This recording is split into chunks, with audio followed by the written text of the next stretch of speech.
Good morning लोगोफोर गिबियावनो खुलुमबाय नोंथांमोनखौ गासैखौबो आरो दिनैनि गोदान भिडिअ नोंथांमोनखौ गासैखौबो बरायबाय ओमफ्राय नै जों मंगलबार दिनै आर'ज दङमोन गामिनियाव लाग्रोबाय ओमफ्राय दायो थांगोन डिस्ट्रिक्टनि बाथौ मन्दिराव नै लोगोफोरा इथिं दोङो खावसे थांजोब्बाय न'आव जों थांगासिनो दायो नै लोगोफोर भिडिअखौ जोबजासे नायलांबाय था नोंथांमोनखौ खिथिगोन आङो जोंनि बिश्वनाथ डिस्ट्रिक्टनि बाथौ मन्दिरखौ लोगोफोर नै इथिं नुदो गारि लायै लायै फैदो मानसिफोरा ओमफ्राय गंनै बास लाना फैदो ओमफ्राय बाइक साइकेल गारि मटरफोर मेरला नै दिनै जागोन 25 सान गामिनि मानसि फैदों बिराद गोबां मानसि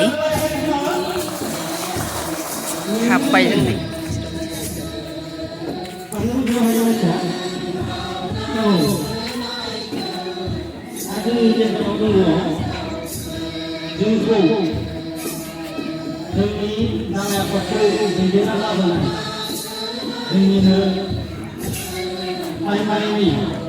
गोनां मोनसे गेवलां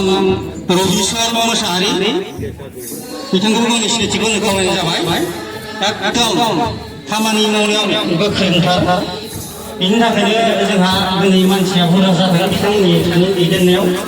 आरो दंबावोमोन माने जायगाखौ थोनाय नङा साननानै गिनानै माने मानसिखौ खम लिंबाय बिसोरो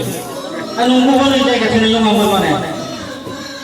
बिथांमोननि थाखाय बिथांमोन सानैनि थाखाय रायजोफ्रा हमनो हानांगौ खेबसे रोजा रोजा साबायखर दा जोंनि गेजेराव दंबावो माइनाव दैमालु जानाय आफादनि माइनावनि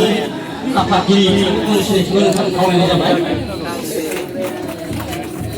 आरो सफैबावनो हादों जोंनियाव माइनावनिनो गाहाय नेहाथारि रोजा रोजा साबायखर दा जोङो बिबानगिरि बिथांमोननि सिनायथिखौ सोरबा थालांदोंबा जाहाथे अननानै उनाव होफैनो हायो बा बुंफैयो गिबियावनो फरायनाय जाबाय दैमालु प्राइमारिनि गामियाव गामिया जेसेबां फैदों बे गासिबो गसंजोबनांगौ आं गिबियावनो फरायनाय जाबाय डिमापुर गामिनि साबैसे फैदों गासिबो गसंजोबनो थाबाय बोरै फरायनाय जाबाय डिमापुर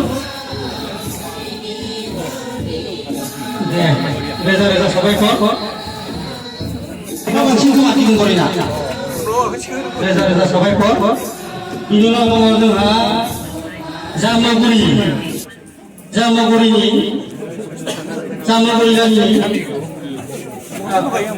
एक नम्बर नङाबा नुनाय नङाना 14 जन 25 जन सफैनांगौआ 25टा गामिनिया 14 जनल' खावसेल' सफैदों ना दे रोजा रोजा साबायखर दा जोंहा हाबाफारि आयदा बायदियै दिनैनि हाबाफारि आयदाखौ सामलायगिरि दा दङ जोंहा दुलाराय बिश्वनाथ जिल्ला बाथौ गौथुमजों दिनैनि बे हाबाफारि आयदायाव बोसोन होगिरि मानगोनां मुस्रि गेवलां बबल बसुमतारी लेङाइ फोसावदिं नेहाथारि बिथांखौ दिनैनि बे हाबाफारि आयदायाव बोसोन होनो थाखाय आङो खावलायनाय जाबाय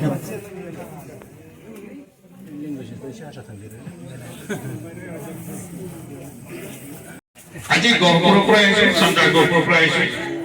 মই বালিয়াৰ পৰা আপোনাৰ নদুৱাৰ বিশ্বনাথৰ সীমাৰ পৰা আহিছোঁ আহি আপোনালোকৰ লগত মিল হোৱাটো একমাত্ৰ বৰাই বাথৌৰ আশীৰ্বাদতহে হৈছে আজি যদি বৰাই বাথৌ যদি মোক নপঠালেহেঁতেন মই আপোনালোকৰ ওচৰত আহিব নোৱাৰিলোঁ বা মোৰো এনে ভাই আপোনালোকৰ নিচিনা মানে বাথৌ আত্মাত বাথৌ ধৰ্ম থকা লোকসকলক আহি লগ পাইছোঁ আমি ধৰ্ম আচাৰ্য গুৰু মনসিং সিং বৰাই মই এইবিলাক অসমীয়াতে লিখিছোঁ আৰু মোক লিখাখিনি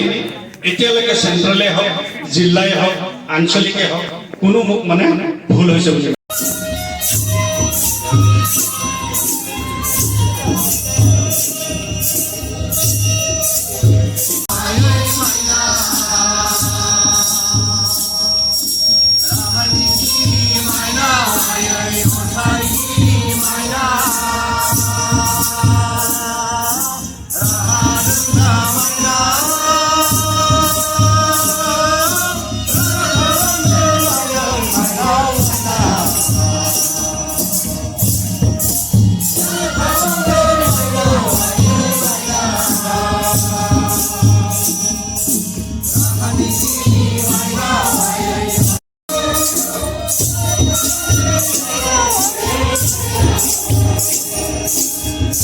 Thank you.